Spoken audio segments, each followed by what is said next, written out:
Hey everybody, and welcome to another Cricut craft tutorial. Before we get started, make sure you hit that big red subscribe button down below. It's a completely free way to help support my channel so that I continue to make free content here for you guys on YouTube. And don't forget to check out my website and sign up for my monthly newsletter. Again, a totally free option and a great way to keep up with everything that's going on in 2021. In today's video, I'm going to show you guys how easy it is to make your own custom welcome mat. This is the one that we are going to make, and it's so easy and so fun. I'll link below where I got all my supplies to make this, but you only need a few things. You'll obviously need your welcome mat, and then you're going to need some freezer paper. This is just the Reynolds brand. Got it at Target. You can get freezer paper pretty much anywhere. You will need some Flex Seal Spray. You can get this at Home Depot, Lowe's, Walmart, Target, pretty much everywhere carries this. And then you'll need some sort of an iron. I used my Easy Press Mini, but you can just use a home iron as well. Home iron would definitely cover a lot more space. The Press Mini did take a little bit longer. And then you'll just need a Cricut or a Silhouette. Any kind of cutting machine will work to do this so that you can cut out your stencil with your machine. It's a really, really easy thing to do, and the best part is you can do this in winter because the Flex Seal, luckily, can be sprayed pretty much at any temperature. I've tested this a few times at tons of different temperatures, and it's come out great every single time. So I really like this product for doing these mats, and it does seem to be pretty long lasting. So we're going to go ahead over to Design Space. I'm going to show you guys how to set up your stencil to cut. We'll get it all cut out, and then I'm going to show you guys how easy it is to apply to your mat, and then we're going to stencil it. So let's get started. The first thing that we're going to do in Cricut Design Space is to make a template. It just makes it easier to make sure everything is sized correctly. So all I'm going to do is open a square, and I'm going to unlock my square by using this little lock down here in the lower left-hand corner. Now, I know that my mat is 2 feet long and 1 foot 4 inches tall, so that makes it 16 inches tall. So we'll go 24 inches wide, and we're gonna go 16 inches tall. Now, obviously you can't see the whole mat, so what I'm gonna do is use the little zoom out button down here at the bottom so that we can see the whole mat. Now, we can put anything on our mat that we want, and don't worry that it's telling you it's too big. We're not actually gonna use the square for anything other than sizing. So I'm just gonna put Wipe Your Paws on my mat because I think that would be really fun, and I wanna do it all in capital letters. So we'll do Wipe Your Paws. Now at this point we can choose any font that we want to use. Whatever makes you happy. There's no right or wrong font to do for this, but I do like to use something a little bit thicker and easier to read for these, just because I think it's a little easier to see and also to actually apply to the mat. So I'm going to play around and see what font I like and find something that's really, really fun and it'll still look really nice and professional. This one's actually one of my favorites to do mats with because, again, I think it's super easy to read and it's really, really fun to do. And we can kind of play around with the spacing on the words. We can play around with whatever we want to on this because we have plenty of space that we can use to cut on. So don't worry if you're not happy with the spacing. You can change all of that. I'm still not loving that font, so I'm just going to play around with a few others and see if I find something that I like better. And then we'll kind of mess around with the shaping and the letter spacing and all of that. Okay, I'm going to go with Impact on this one. I think it'll be really nice looking and it's really easy to do. So what I want to do is actually change my line spacing because my lines are spaced out a lot and I don't want that much space between them. So I like to just start at a -3 and see if that's about where I want it. That looks actually pretty good, but let's try -3.5 and see if that's just a little closer to what I'm looking for. That looks a little bit better. So I'm going to go ahead and move all this down really quick just so I can get a better look at it. And then I'm going to make this a lot bigger. Now remember, we can only cut 11.5 by 23.5. So I want to make my largest size as big as I can. So my largest size is going to be my height. So I'm just going to automatically make that 11.5. I'm going to go ahead and center this. So I just selected the words and the mat, and I'm going to align and center. Now I'm only centering it just so I can place the paw prints that I want to add to this, because I do think I want to put some paw prints on the mat. And we'll do those separately, but that way we can kind of see about how big we need them and what size. So what I'm going to do is just search for paw print over here in Design Space. It's just easier to use something that they already have or that I've previously uploaded. So you can kind of find whatever paw print you like. There's ones with hearts in them. There's just plain ones. I'm just going to go with this one. It's one I uploaded a long time ago and I really like it. It works really, really well. So all I want to do is I'm just going to go ahead and place 2 of these. So I'm just going to go ahead and duplicate them and place them on the mat. And I think that looks pretty good. So what I want to do is I want to select both of the paw prints. And the first thing I'm going to do is align them. And I just want to align their tops. So the next thing I want to do is I'm going to go ahead and attach the paws just so that they stay together and don't kind of go all crazy. And I want to align them with the words. So what I want to do is go align, and I just want to center them vertically. It's just going to make it a lot easier when we go to cut this, because we're going to cut this on an extra long mat because it'll fit. So now what I'm going to do is go ahead and click attach and attach everything. And you'll see that we are within our print size limits because we have 21.274 inches long and 11.5 inches high. This is going to cover a lot of the mat, so I think it'll look really, really good. I attach it so to make sure that everything stays aligned exactly where I want it to be. I think this looks really, really good, but let's just kind of make sure everything's how we want it. I'm going to detach these really, really quick just because I want to make sure that my words are the way I want them. They're actually not center aligned, which is what was throwing me off. I want these center aligned, which that looks way better. And now I'm going to go ahead and attach everything together. You can go ahead and delete your square. You don't need it anymore. Now we'll go ahead and get ready to cut this. So all we're going to do is click Make It. And you'll see that it's going to give us a warning that we need to use our larger mat, which is fine. We'll use our larger mat. Click OK, and you'll see all of your image right here. What we're going to do is get out a piece of freezer paper because that's how we're going to make our stencil. We're going to put it on the longer mat, and I'm going to show you guys how to cut this. I've loaded some freezer paper onto my extra long standard grip mat. So we're going to go ahead and let this cut. I'll let you guys watch.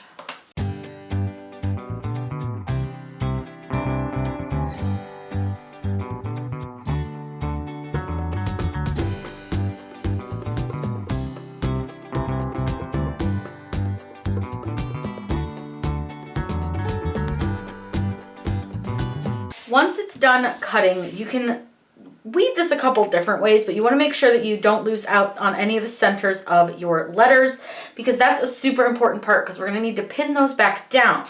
So what I'm going to do is just super gently take my wax paper or my freezer paper off of my mat. So you want to go really, really slow. You want to be very, very careful with this. You don't want to rip anything. So I just go really, really slow. And you can flip your mat over if that helps. Do it however works for you, but flipping your mat over like on its back, so like this, can really make a big difference when it comes to removing anything from your mat. I do this with vinyl, I do this with cardstock.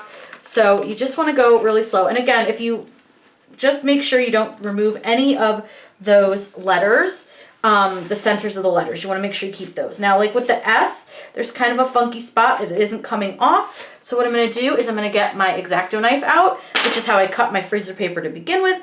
And I'm just going to kind of help the S come off because there's this little inside part that doesn't really want to come off when you're doing the, when you're pulling the paper back. So just be careful with anything like that with those little inside pieces too. So just gently remove this from the mat very, very slowly, very, very carefully. This is a pretty fragile product, so keep that in mind when you're doing this. That freezer paper is very thin, likes to rip, so you just go slow and don't over exert yourself trying to get this off. Just do it really, really slow in little pieces. And it of course helps to know kind of where you're at in your design so you kind of know what letter is coming next and whether you might need to assist it pulling out any of the center pieces, things like that. So I'm up at the W now on the top, and then I'm at the Y down here and the P. So again, just nice and slow. And like I said, I'm not taking off the letters off the mat just yet because I want to make sure I keep the centers of the letters. So we're just gonna very, very gently help it along. You can see I'm using my hand to kind of pull down away from the mat. All right, so we're done with all the letters now. So now the only last part we have to remove is our little paw print. So we'll just very gently, because that's our last piece, is the paw print. And it's okay if it kind of flips over. No big deal. So I'm gonna set my mat over to the side because I want to put those centers on last. So what I'm gonna do now is let's lay this out really quick. And you can see that you have your stencil. Now it is a little bit rolled up and that's okay, don't worry. We will be ironing this on to our mat and then we'll cover up some of the edges with some painter's tape because this is really close to the edge. So let me get our mat up and then I'll show you guys how to iron this on. Okay, so now we're ready to iron on our stencil. And you want to try to get it as straight as you can. I know some of these centers of the letters are being a little funky, but that's okay. Don't worry. We'll get to them and we will get them flattened. But what I'm going to do right now is just kind of make sure it looks pretty flat. And I'm just going to pick a spot and start on it. You don't have to start in a specific spot. Just start wherever you want. And you want to just try to make sure that you get everything well flattened down. And I'm just using my mini press on the medium setting. So as you go, just slowly go around your stencil, pressing it down with your heat press or your mini press or your iron, whatever you have will work. The easy press obviously is going to cover up a lot more space, so it's really handy. But you'll just want to straighten it out as best you can. Now, listen, is mine straight? Is mine centered? It is not. I made a big mistake with this one. But just make sure that you double check that before you start ironing down. It's okay. It's not the end of the world. Life goes on. Nobody's perfect. Accidents happen. I could have pulled this back up and redone it, but I didn't want to chance it, so I just went ahead with it. So what we're going to do now is once we're finished with this part of ironing it all down, you want to make sure you press all the little edges of your letters really, really well. We are going to do the centers, and we're going to put little pins in those and also iron those on.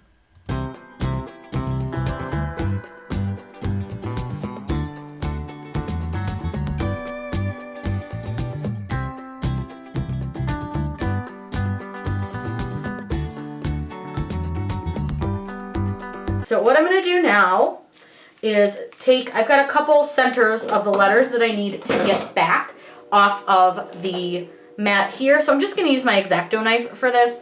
I find it's a little bit easier than using my pin pen. So all I'm going to do is just get the couple centers of the letters that I need. Now that we have all of those pulled off, we can just put this to the side again. I can clean that off later.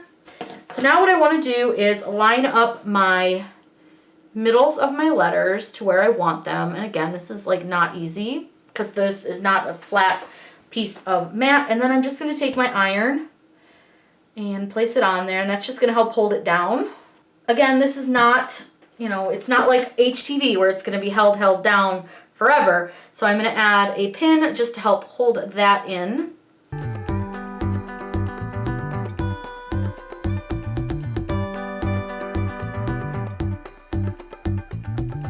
And you can see that ironing it really doesn't always hold it on. So you just want to use these pins to really help hold this on and where you want it to be. And they can shift and they will. I mean, this is fabric-y, but it's very textured. So it's really, really hard to get anything to stay exactly where you want it. I'm just going to use some regular masking tape that I got from Target. And you want to add a border around your stencil so that you don't get any overspray onto your mat. So, and it'll also help hold your stencil down, which is really nice. So I just like to add, and I cover my mat completely. And this is again just to help with any overspray so that you don't get it all over your mat and it looks really messy.